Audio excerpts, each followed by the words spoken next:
watching. I see red lights, thumbs up. Excellent. Welcome. All right, we're going. Yay. Thank you so much for joining us today, and we're thrilled to have you here. Welcome. This is Sam Bennett's book launch for Get It Done. Shook the Earth. Fantastic. And to all of you live, thanks so much for joining us. We're thrilled you're here too. Hello, out on YouTube. And so this is really a chance for me just to ask Sam a few questions so we get a little bit of background about the book, because this is a very important book and it talks a lot about creativity and completion. So tell us a little bit about how you wrote this book. It started, I had the idea for the book because I've been teaching the workshop for a long time. For probably 15 years I've been doing the material in it. It kind of seemed to lend itself to a book, and I really thought I would self-publish. And then, one of the things I talk about in the book, and I recommend just generally, is get a coach, get a professional, get someone who can hold you to a higher standard than you will hold yourself to. So I'm up with my friend Amy Ehlers, and we're talking about the book, and I'm totally planning on self-publishing, and she goes, I don't know, Sam, I kind of think you would like it if it was like a book. I was like, maybe. Lifelong dream since I was 9, but whatever. Maybe I could write a book. So I thought, well, I'll try it. So I submitted a book I had one publisher to submit the book to. I submitted it. They accepted it. They made the contract. I wrote it, and there it is. Really, congratulations. And I love that because you would have been very successful in completing the job at a different level, and it was a real risk, right? So having somebody else ask you those important questions. So tell us about the writing of it. When did you write? How did you write it? I started, when I first started, I wasn't sure what structure I wanted to use for it. And I had that thing in my head like, oh, it's got to be perfect in my mind before I start. The first draft. Right, it has to. So, but I wasn't sure, did I want it to be like a 6-week program or an exercise a day or some kind of year-long plan? I didn't know. So I started with index cards. Now, every creative person needs an idea catcher. So whether you call into your voice memo or you leave yourself a message, I like index cards because whole pieces of paper intimidate me, but index cards feel manageable. And so anytime I had an idea for the book, I would write it down and then I would put it in a big manila envelope on my desk labeled Genius. I thought, I'll let the book tell me what it wants to be. And then after about 6 weeks of that, I dumped them all out. And I was like, okay, well, here's all the stuff about getting organized, and here's all the stuff about time and money, and here, And then if I was ever stuck writing, I would just reach in and pull one out and be like, that's what I'm writing about today. It was a great little system. Sweet. I love that you have tips even in the interview. Of course. It's going to be practical. I can't stop teaching. I can't stop. Yeah, because there's nothing more intimidating than a blank screen or an empty sheet of paper. Oh, and not knowing where you're going. There was one moment, too, when I was working on the manuscript, and it was a real slog. Like, it just was not coming, and that's not usually my experience writing. Usually once I sit down, it goes pretty fast. And I'm like, drag. And then I thought, I bet I know why this is a drag. I bet I've written this before. And like a lot of creative people, once I've done something once, I'm like, over it, right? So I think I must have written a blog post or an article or something. I'll do a little search on my computer. I do a little search on the computer. There was a 40,000 word document. I had written the entire book 3 years earlier and totally forgot about it. So it was great. I was like, cut, paste. And there was a bunch of stuff in there that I don't really teach anymore. You know how that is, stories sort of fall off the curriculum. So I was like, oh, that's good. Oh, I should put that back. Yes, for sure. So that's fantastic. It was a lot easier once I realized I'd already written it once. Yes. And that as creatives, we have all this stuff all over, whether it's in journals or hidden deep in our hard drives, stuff is there. And whether it's on the wall, like as art, it may already exist and we just need to find it and keep searching for it. I love that you looked. I'm so glad I looked. Save your work. Yeah. Save your work. And also, again, it's really important to be in community, the way we are here in Burbank, the way you all are out there in internet land, to find the people who are cheerleaders for you, who will hold you accountable. I did this is actually, I've written 2 books that I forgot about. I also wrote a book called 365 Reasons to Write, which is, some of you get the daily email, 365 Reasons to Write. It's a little book of inspiration. And I wrote it, I thought it was really fun. I wrote it sort of over Christmas break one time. And I don't know, maybe 6 weeks later, our mutual friend Diana Valentine is like, so what are you going to do with that book? I'm like, oh, I should do something with that. Like, I was like, oh, I'm done. I put it in a drawer. It's finished. We forget that our projects need the air. They need the air. They need to hit the air. They need to hit other people, and then other people interact with them, and then the project is changed, and we're changed, and they're changed. There's this. But it's fresh and new to new people. You know, it needs that daylight, that fresh perspective. Yeah. You are not the best judge of your work. That's right. Yeah. So where would somebody get that 365 days of writing if they did want it, the emails or the book? Yeah, you could go to 365reasons2write.com. That's there. It's also, I'm sure, on my website somewhere, theorganizedartistcompany.com. I'm sure you can get it there. Very good. Yep. Excellent. Well, with that, I think you should tell us more about Get It Done. Okay, thank you. Everybody, Jody Womack. Thanks, honey. I am so fortunate, overcome, thrilled, blessed. I don't even know where to start with the adjectives that you all are here to share this with me. I make jokes that it was easy and I'd written it twice and stuff, but you know, getting a book out in the world is a big project, and it's a big group project. So to those of you who are in my family and my family of friends and my extended family of clients and customers and fans, thank you so much for being here with me. Welcome, welcome, welcome.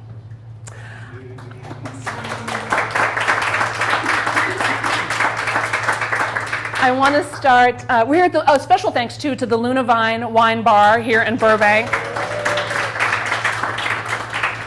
This wine bar just opened up, so if you are in the greater Los Angeles area, if you're in Magnolia Park, this is a fantastic place to come and relax with friends and have a glass of wine. And Shannon, the owner, is the nicest person in the world. She let us be here today, so tell her I sent you. Okay. I want to start talking today the way I like to start almost all of my workshops. Those of you who've been on the calls and stuff with me know that I like to do this. It's a little breathing exercise. We're going to inhale for 4, hold for 7, exhale for 8. I'll count us through it. And it's just an opportunity to just like be here all in the same space together, to like get into your physical body, to get into your presence. And if you have a prayer you want to say or an intention you want to set for yourself, I think that's great. If you want to completely ignore it, that's fine too, because we'll be done in just a second. So if you want to drop your shoulders down and back a little bit, make a little space in the back of your neck, let your belly go super poochy soft. And we'll inhale, 2, 3, 4, hold, 2, 3, 4, 5, 6, 7. Exhale, 2, 3, 4, 5, 6, 7, 8. Thank you for doing that with me. I am here because I want to take a stand for your creativity. I want to take a stand for your projects. I want to take a stand for your art. That's Cole. If you hear a baby, that's Cole. Hi, Cole. Future artist. And I'm going to ask you today to make a decision to invest in your creativity and to invest in your projects. I want you to think about investing 15 minutes a day. And I want you to think about investing $1 a day. What would that mean for you? If you were to invest 15 minutes every single day before you check your email, before you check your email, 15 minutes a day on the projects that matter most to you. And as you're thinking about this, I can feel it from the room, and I bet I can hear it from out there, that there are some objections that start bubbling up. You think like, well, yeah, Sam, sure, good idea in theory, but I couldn't do that. It wouldn't work for me because I'm too, what? Why wouldn't it work for you to invest in your creativity or get your projects out there? Busy. Too sissy? Mm-hmm. Oh, busy. I'm going to write down sissy, though, because I like it. Good. Busy. What else? Broke. Tired. That's from the mothers in the group. Tired. Bitter. Damn kids. That's right, the kids.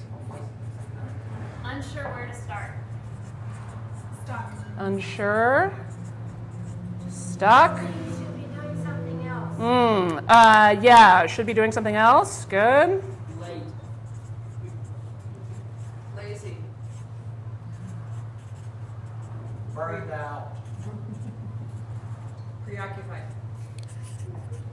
Late, lazy, burnt out. Are you guys feeling this? Are you hearing this? Burnt out, scared, overwhelmed.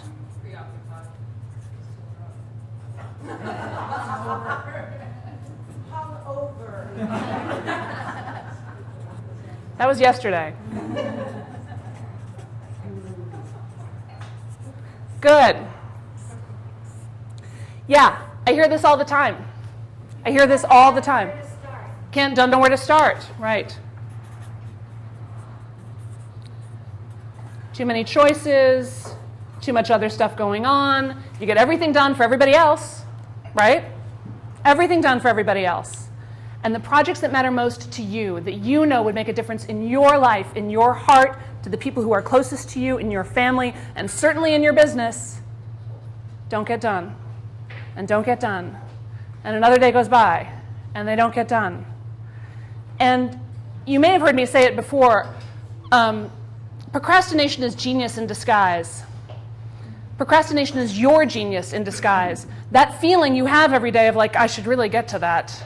That idea, it's a good idea, that idea. I should do that. That's your genius. Tugging on your sleeve saying, hey, remember that thing you wanted to do? Because you've had a lot of other ideas that have come and gone. But there are some that stick around, and that's your genius. Now, the sad thing is that genius quickly usually turns to yelling, right? I can't believe you haven't done it. You're so lazy, you're so stupid, I can't believe you haven't done it. If you can get underneath the yelling and underneath the self-esteem issues, there's a real desire there.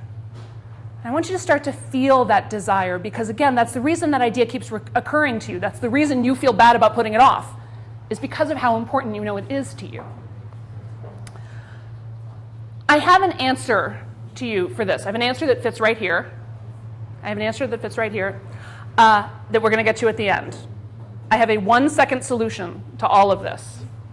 It's amazing. But I'm going to get there at the end. I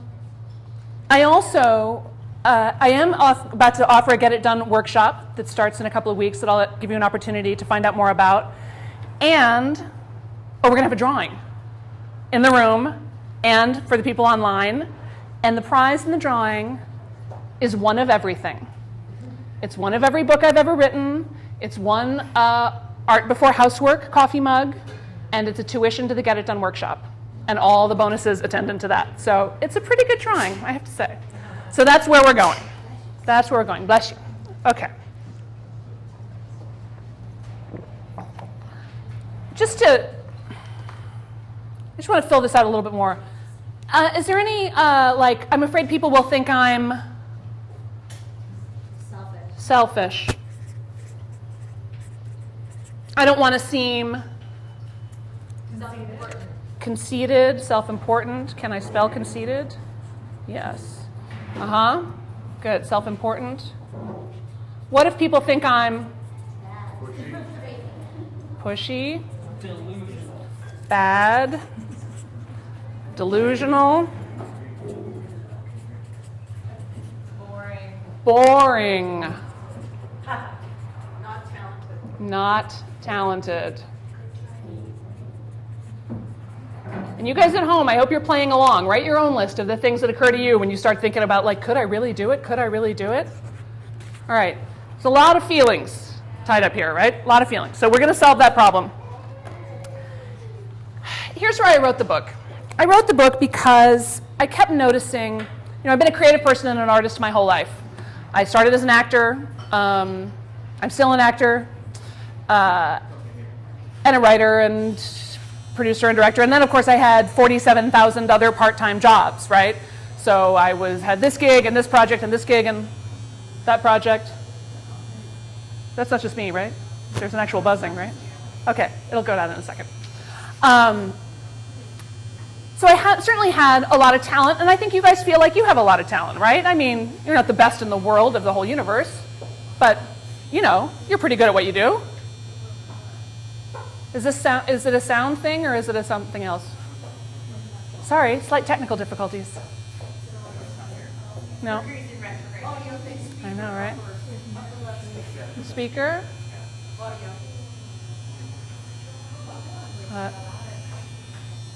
This is a great time to pour a glass of water.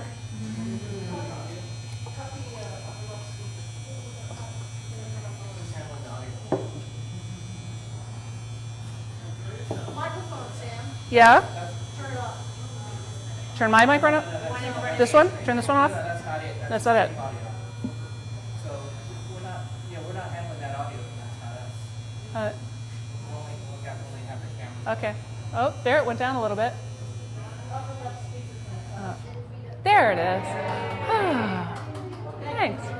So for those of you who have anxieties about perfectionism and thinking that everything would fall apart if things go wrong, I'm here to tell you, things don't fall apart when things go wrong. Great. Thanks for bearing with me through that, everybody. Okay.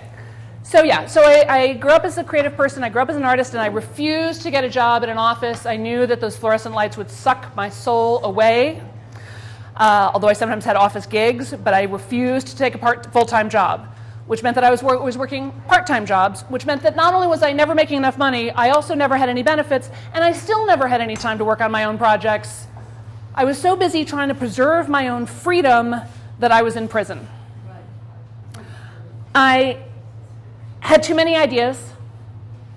I had a lot of ideas. I had a million ideas, and mostly I was helping other people with their ideas. And I really thought things had to be perfect.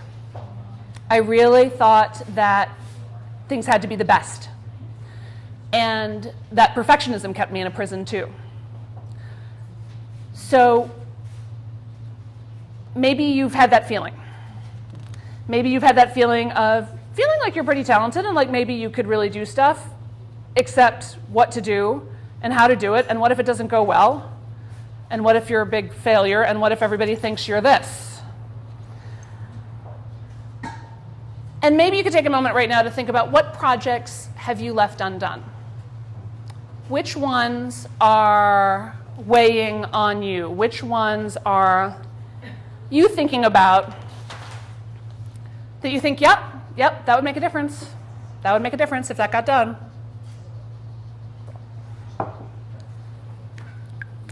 What are you thinking? What do you got?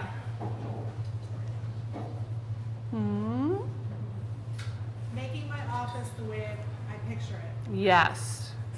I'm just going to put clear office. Right, a clear office space.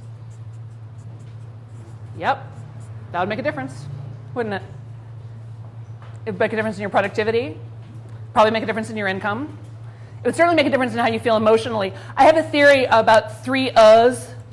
When you start your day with an like you wake up and you look at your bedside table and it's a mess, and you think, ugh. And then you go to your closet, you open your closet door, and there's a bunch of stuff that doesn't really fit or look right, and you're like, ugh. And then you get to your desk area, and it's kind of a mess, or you get to your car, and it's kind of a mess, and you think, ugh. Now, none of these in and of themselves is that big of a deal. I mean, I'm not so neat and tidy. It's not like everything's all perfecty schmurfecty at my house either. But those little uhs, that little ugh, that needs to be cleaned up. Ugh, that's a mess. Ugh, that's not what I hoped it would be. It drags you down. It hurts your energy, and it pulls you, I think. It pulls your energy down and has a hidden cost almost. Like we almost don't notice it. And then it kind of starts to become part of our identity. Like, oh yeah, I'm the person with the crappy closet and the bedstand and the office and like this. As opposed to a couple of ahs. You know, you wake up and your bedside table's beautiful. Ah. You get to your closet and it's a bunch of clothes that you love wearing and feel great in. Oh. You get to the car. Oh. You get a bunch of O's stacked up on each other and really nothing bad can happen. Right? So these things, especially the ones we see every day. What else? What other projects are there that are getting to you?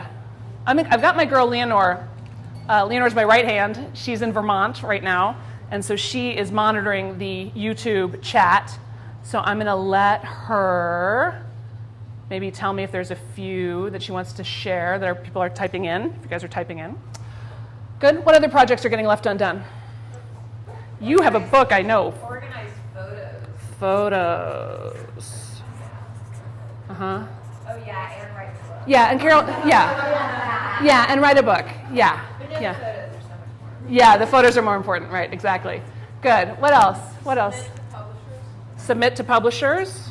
Mm-hmm. Said that for you, Oh, because it's not you, Stephanie. You're not, no. Publishers. Good, yes? 2 scripts that are completely developed in my brain that I've never left there. 2 scripts completely developed inside the brain, but unwritten. Good, yeah, and you're right. A lot of you are like this. You're writing all the time. You're just not writing it down. Start writing it down. Good. What else? What else are you working on?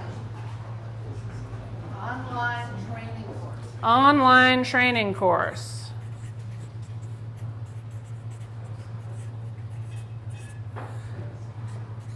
I know there are a lot of you who are painters, right?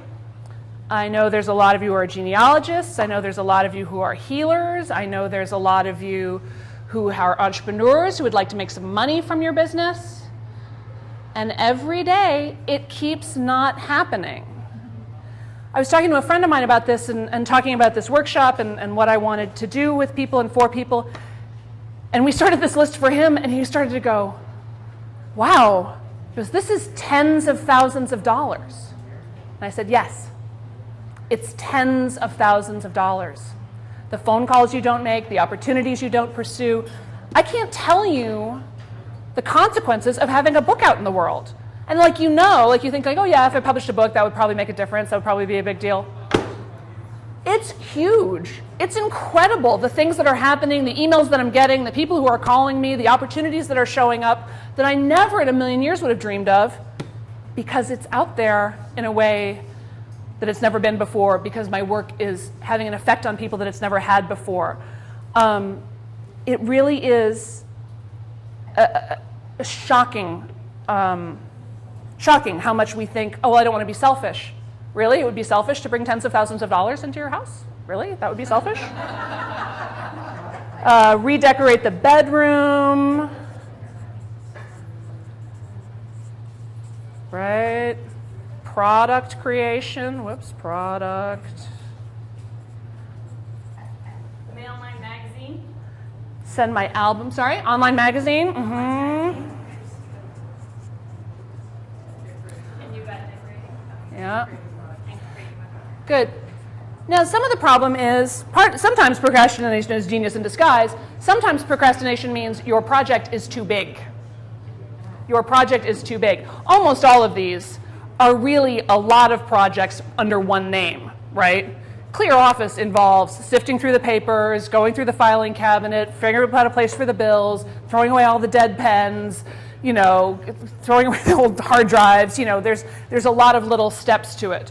Organizing photos, huge job, huge job. As soon as you can start chunking these things out, you're going to be a lot better. And this is where the 15 minutes a day thing comes in. And I know you may be feeling like, Sam, that works for other people. That's not going to work for me. I hear that a lot. Especially people who like work in large-scale sculpture or something. But I really urge you to give it a try, because it is shocking the amount of work that a person can get done in 15 minutes. It is especially shocking how much work a person can get done in 15 minutes every single day for a week, a month, 6 months, a year, 6 years. And sort of intellectually we get it. We know, like, oh, if I practiced guitar every day for 6 years, I would probably become a better guitar player. Or if I did 15 minutes of yoga every morning, my core would probably be stronger eventually. But again, it feels like it would work for other people and not for us. I urge you to think about how it can work for you. And what I really recommend is for the first 15 minutes, your first 15 minutes, make a list of 15-minute tasks, right? Because some mornings you're going to wake up and be like, I'm a badass. I'm gonna call that literary agent. I'm gonna enter that poetry competition. I'm gonna follow up on that opportunity that I met with that person because I'm like a tiger today. And other days you're gonna wake up and be like, I'm shy. I don't want to talk to anybody, right? You should have some stuff on the list to accommodate that mood too. So make a list of different 15-minute tasks. Start to work on it every day. And here's the thing, even if you only do 4 days a week, that's still 4 more than you did last week, right? That's still an extra hour that you've worked on your projects that you haven't worked on it before. The benefits to getting these things done, it's not just the ahs, and it's not just the money. There's other benefits too. This procrastination is hurting your heart. It's hurting your pride and your self-esteem and your relationships. It's not what you want to model for your children, for the kids in your life, right? That doesn't feel very good. And I don't know how to explain this really, because you're just going to have to see it when it happens for you, because it will happen for you. But I'll tell you some stories. The thing is, there's unknown benefits. There's the ones you can picture, you can imagine in your mind, like, oh, yes, if I got this done, I can imagine that this or that result would happen. But there's other results that you could never imagine. I have one client named Nettie. I think she's probably watching. Hi, Nettie. Nettie's a musician, and she came to me because she had an album that she wanted to release, which involves a lot of work, right? That's one of these big, big projects. There's a lot of steps to getting an album out. And I said, okay, 15 minutes a day, let's narrow it down. Let's get one track out. Pick one song. As it happened, Nettie had written a song with her son, her adult son who has autism, and it's a song about autism and about how everybody needs love just the same. It's a very beautiful song. And so she started to put that out in the world, and she put it up on Facebook, and not mastered, not all the way done. It was not perfect, but it was okay. She got a C. We'll talk about getting a C. And it started to get attention. And then it started to get more attention. And then she had a friend who had moved to China who said, you know, I would love it if you did a concert for my friends in China from your garage. Can you live stream a concert? Yes. So now she's doing concerts in China from her garage. Then Kate Winslet's Golden Hat Foundation gets wind of this thing, starts putting her song up on there. Now she's getting a lot of attention. Now she can start a Kickstarter campaign to raise the money to master the rest of the album. Did she plan that? Did she anticipate that? No, but she was willing. She made a decision, she made a commitment, and she was willing. I have another client that I talk about in the book named Leslie, and I love talking about my private clients because they pay me tons of money, so they have to do what I say. And she was really resistant to the 15-minute-a-day thing. She was like, it's not going to work for me. She says, I'm a jewelry designer. She says, it takes me 15 minutes just to get my beads out. Like, it's not going to work. I said, well, you know, experiment. You're a creative person. You're a genius. I think everybody's a creative genius, by the way. Everyone's a creative genius. Not everyone is artistic, but everyone's a creative genius. I'm like, you're a creative genius. Figure it out. So she did, in fact, figure out how to get sort of a tray. I think she modified one of those fishing lure things, but she figured out how to have her work sort of on a tray so she could just sort of pull it out and work and put it back. In 1 week, she had finished 3 necklaces, working 15 minutes a day, which was 3 more than she had done in the previous 3 months. So now she's thinking maybe this thing works after all. And now she's got this handy-dandy little tray, so she starts to take it with her to her other job at the tattoo parlor because she's apprenticing to be a tattoo artist. And in her downtime at the tattoo parlor, she's working on her jewelry. They love her jewelry at the tattoo parlor, and now they start to sell her jewelry at the tattoo parlor. Between the jewelry and the tattoos, she makes enough money to quit the horrible job in the cubicle and now work full-time as an artist. Did she anticipate this? Did she plan this? No. But one foot in front of the other, it worked.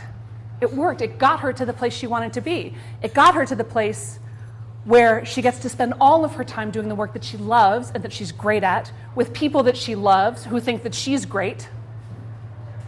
It's a big step in the right direction. Sometimes the results are less flashy. I had one client who was working on a memoir, and she took the Get It Done workshop because she was really having trouble moving forward on the memoir. She had had a really crazy background in her family, and it was a very emotional process for her writing this memoir. And she kept thinking and kept telling me, I don't know why I'm writing this. I can't publish this. It is not a publishable story. Some of these people are still alive. My family will disown me. There's stuff I don't want people to know. Like, no. And I said, don't worry about publishing. We're not worrying about what to do with it. Just keep writing it. But just keep writing it. 15 minutes a day, just keep writing it. So she did. She did. And like I said, it was a big emotional slog for her sometimes, other times really joyful. It felt great to get it out on paper. She finally finished it. She set it aside for a little bit. I think she went on a trip, came back, reread it, and realized that if she changed some critical bits of data, she had a hilariously darkly comic novel. She took the painful story of her childhood and realized that it was so painful and so dark that it was actually kind of hilarious. And so she changed the names and made it into a comic novel. Again, not a result that she was looking for. We don't always know where this is going. But I can tell you that it's going somewhere. And I can tell you that, well, I can tell you where not working on it is going. Nowhere. Exactly where you are right now. Where if you keep doing what you've been doing, you will be exactly where you are right now. Which is not necessarily bad, but it's not the dream that's on your heart either. So how do we do this? How do we make these decisions? How do we make the shift? How do we make the shift? We make the shift. I made the shift from being an overwhelmed, underemployed actor to being a successful businesswoman by, I think it was 3 things. One was I just made the decision. I just made the decision. I'm like, I'm not going to live like this anymore. I just won't do it. I need to have a financially sustainable life. I want my work to have an impact on the world, and I'm tired of being exhausted and underemployed or overemployed and underpaid all the time. This has to change, and since I'm the one running my life, I think I have to change it. That was a little bit of a tough pill to swallow. So part of it was just the decision. That's where I'm going, out of here. Part of it then was an investment. I made an investment in some tools, a better computer, marketing software, Infusionsoft, way before I had any business buying Infusionsoft. I made an investment in some training so that I could learn how to be a better business person, how I could learn how to market, I could learn how to talk to people about what I was doing. And I made an investment in some coaching. I made a big investment in some coaching. I made jaw-dropping, really. Like the Midwestern girl inside me is like, you paid what for what now? Like, no, that's not right. But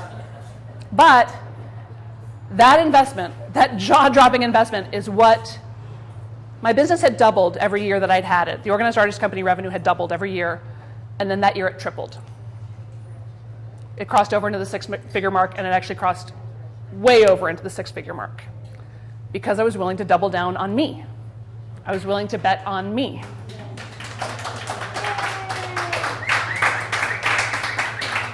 And it was scary, and I was worried that everyone would think I was this. But I'm here to tell you, investments that you make in yourself always pay off. Investments that you make in yourself always pay off. Always. You are always a good bet. So I'm not asking you to commit jaw-dropping sums of money or buy Infusionsoft or start your own business even. But I do want you to make an unwavering commitment to yourself. I want you to decide that you're worth it. I want you to decide that your work matters, that the world needs your work.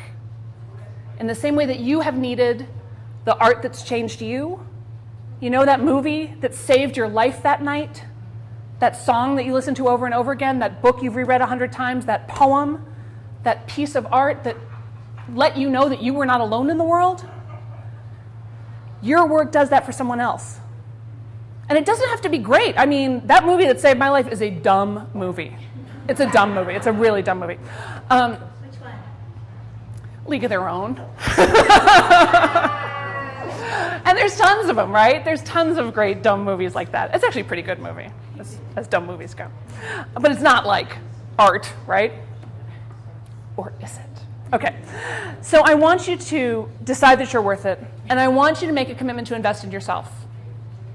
And like I said, I do have this workshop coming, and I'll tell you about it. I don't care whether you take this workshop with me or not. I care that you make a decision whether you're going to, and I care that you get some help from somebody somewhere. Because again, like they say in the 12-step programs, your best thinking has gotten you to here. And there's a reason you're in this group. There's a reason you're in this room. There's a reason you're on this live stream. There's a reason that you're tuned in, because you're ready. The ship has left the harbor. You may be thinking like, oh, I'm just sort of thinking about writing a book. No, you're writing a book. You are already actively engaged in the process. That's why you're here. So don't pretend to yourself like, oh, it's not happening, or that would be another day. No, it's today. It's today. So you ready to hear about the workshop? A little bit? Okay. Ta-da! So this is where it's at www.monstergetitdone.com. I've been teaching the Get It Done workshop, like I said, for almost 15 years. It's a lot of worksheets. It's a lot of exercises. It's a lot of questions. It's not like I've got some plan and you should just do it my way, because that wouldn't work for you, because you're artists. You're weird. You got to do it your way. So I've got a great method for you to figure out what your great method is. So it's 6 sessions. I'm shooting it new. I'm doing this on video. I've never done this before. So it's going to be live on video like this, live stream. And if you can't be there for the live, of course, you can tune into it anytime. You also get, and I usually sell that for $1,000. You also get a year in the 365 Club, which is access to a lot of archived recordings and articles, and also a monthly small group call with me. So all year long, we'll have a call once a month where you can ask me questions, you can bring your concerns, you can share your projects. There's a Facebook page where you can get some support from the other members of the 365 Club, who I have to say are incredible people. And you get a free ticket to the Big Yes, which is my 3-day event in San Diego. This is the 2nd year I've done it. It was the most fun you've ever seen adults have with their clothes on. It was like watching a room full of puppies. It was like the family reunion you've always wanted to go to.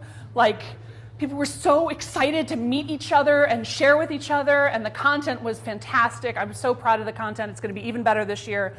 So you get a free ticket to that if you can make it to that. If you can't, fine, but you should be there. And because you guys are all here and here, you get a special bonus. I'm going to do a live call called How to Make $1,000. And I will not get off the phone. I will not get off the phone until every single person on that call has a piece of paper in front of them where they're going, I think I can do that. I think that'll make, yeah, that's a plan. All right? Because I don't want you to invest in this and with like, oh, the idea that maybe it'll pay off. It's like, no, let's really make a plan so that this investment for you pays off. I did this for one of my higher end programs. I've got a marketing mastermind program, and I did a call for them called How to Make $5,000. Same thing. I would not get off the phone until everybody had a plan to make $5,000. We did it on a Sunday evening. By Wednesday morning at 10, one of them had made $5,000, one of them had made $10,000, and one of them had made $7,400. It's possible. It's possible. And those people are not different than you. They don't have any different skills. They're not more talented. They don't know better people. They don't have more advantages. They're not ahead of you. They're you. I guarantee you, they are you. It's not that hard to make $1,000. We can do it. We can make a plan, and we'll figure out your opportunity that'll feel great for you. And then the first 5 people who enroll, I'll give you a private session with me. And I don't really work with people privately, so that's kind of a big deal.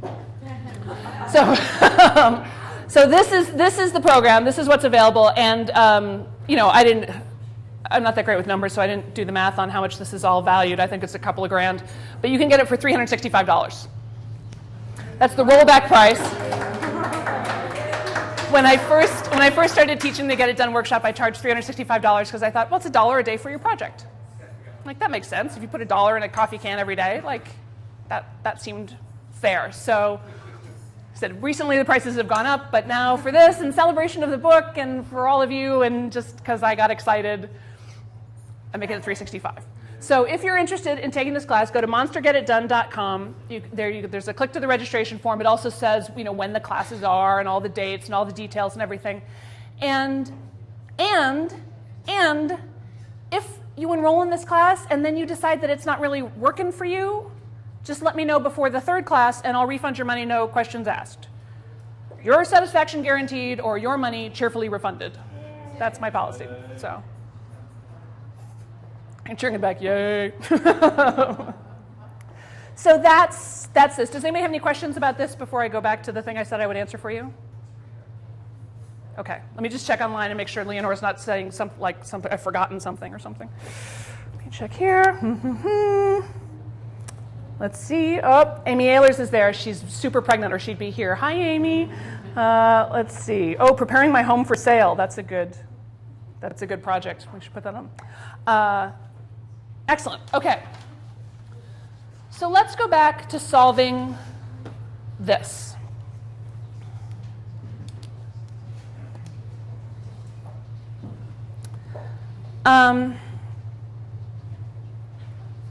We're afraid of criticism.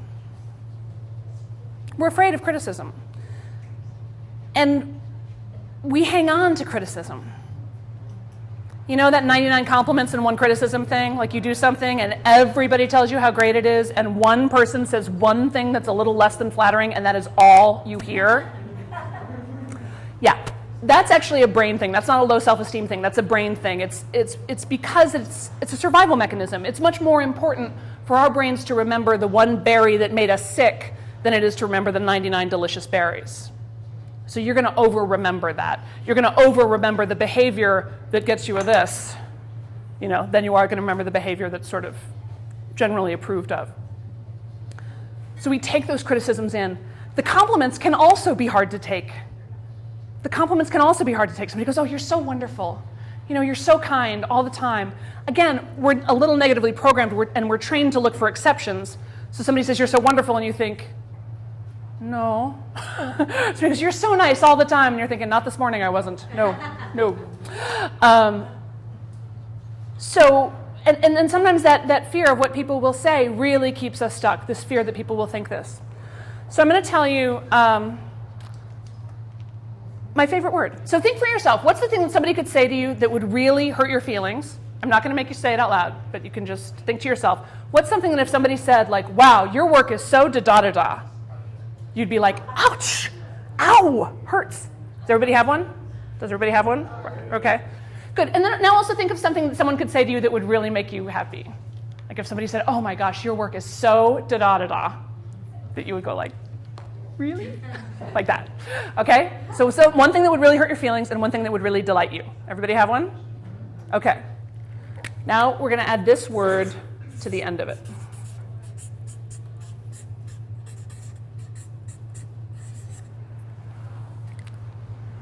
Your work is so boring and derivative. Sometimes.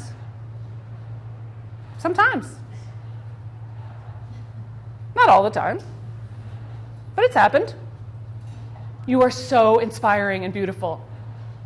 Sometimes. You are so unsure. Sometimes. And sometimes you're sure. You are so selfish. Now, selfish is an interesting one because the selfish, I think, is the word that we use for people who aren't doing what we want them to do. That's what I think selfish actually means. But even if we're going for it by the sense of self-centered or self-involved, you are so self-involved. Yes, sometimes. People might say that about you. And for you to say to yourself, I'm so busy. Sometimes. But you can pick 15 minutes a day to not be busy.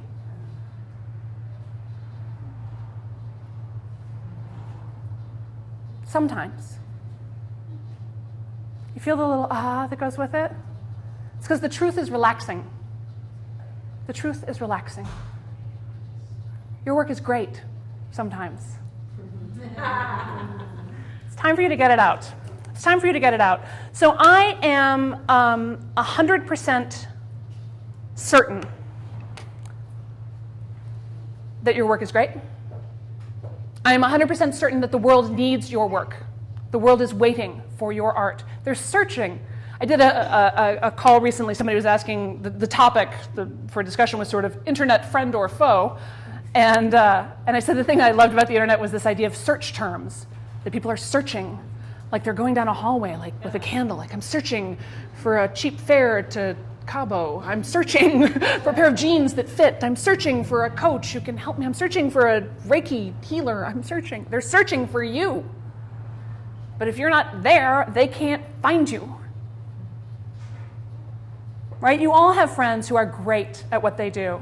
And you think, why aren't you getting your work out there? I love reading your stuff. I love seeing your art. I love hearing you sing. I love it when you throw parties. I love it when you organize things. I love it when you do this or that or the other thing. And they go, oh, no, I couldn't. And you get mad, right? You're like, oh, you could do so much if only you would just do it. That's how I feel about you. That's how I feel about you. Yes, Carol. Could you tell the story of the criticism you got that was actually not meant for you? My piece of hate mail? Yes. Yes. So far, I've gotten one piece of hate mail. This is the time the sometimes exercise came in the most handy for me. I got one piece of hate mail from somebody that I kind of knew a little bit. He was sort of friends with friends of mine. He's a musician. We had done kind of a house party together, house concert. So I had admired his music. He had liked my writing. We had a nice chat. I don't know. At the time that this happened, I hadn't seen him for a couple of years. And I get this email. I had sent out an email promoting one of my books of poetry.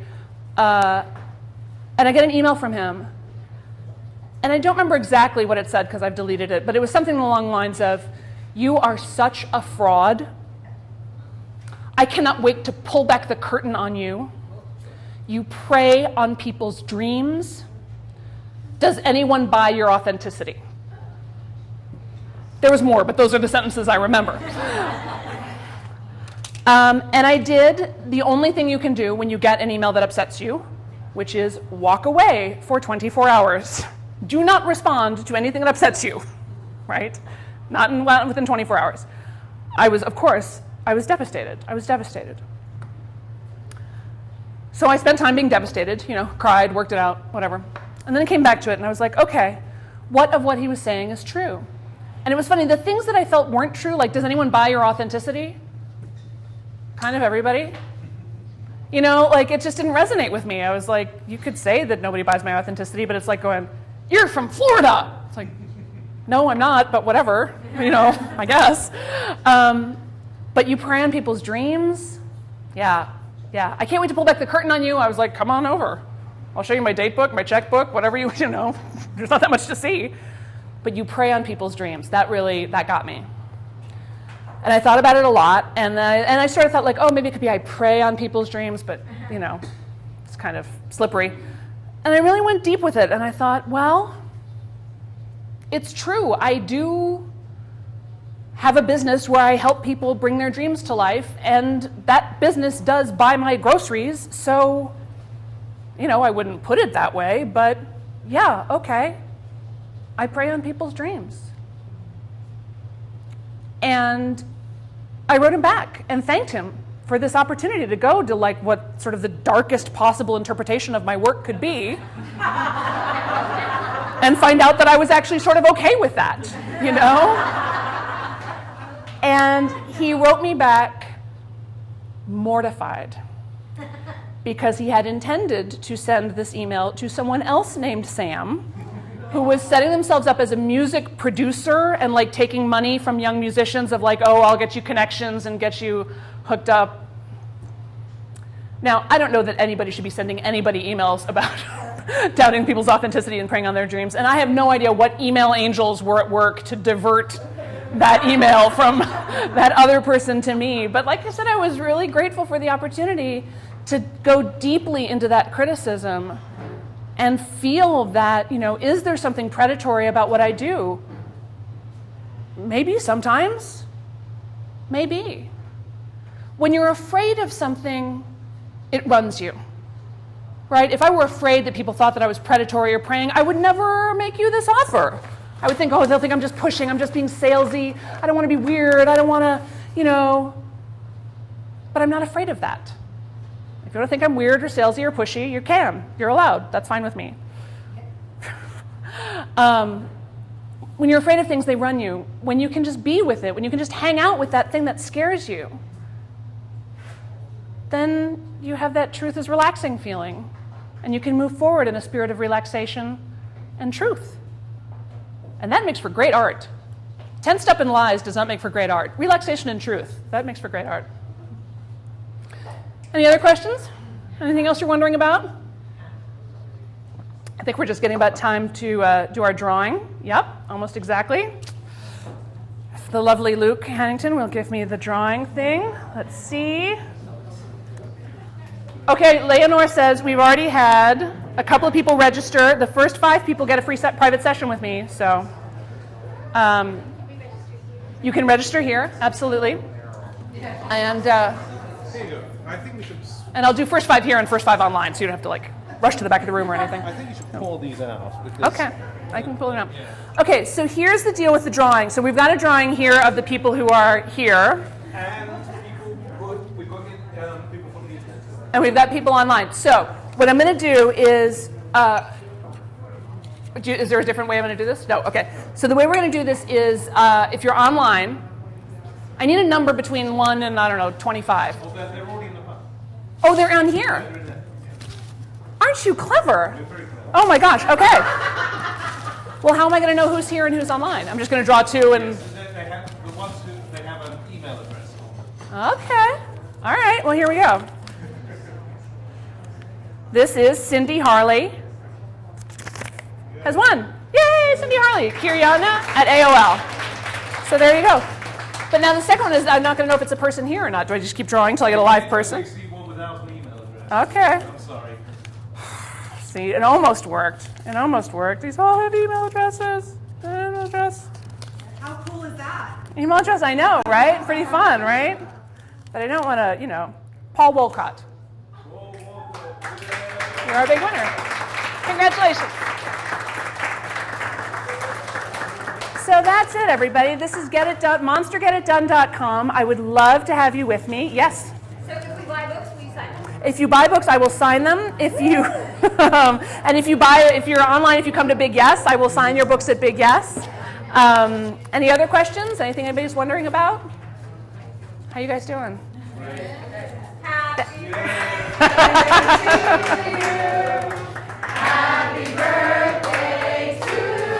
Everybody.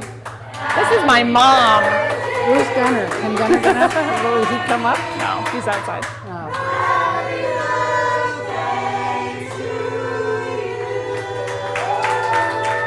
Thank you, everyone. Thank you very much. This is my mom. You know, I've been watching the Olympics the last few nights, and you know all those pictures of the proud parents who are watching the skiers and the skaters and so on? That's how I felt.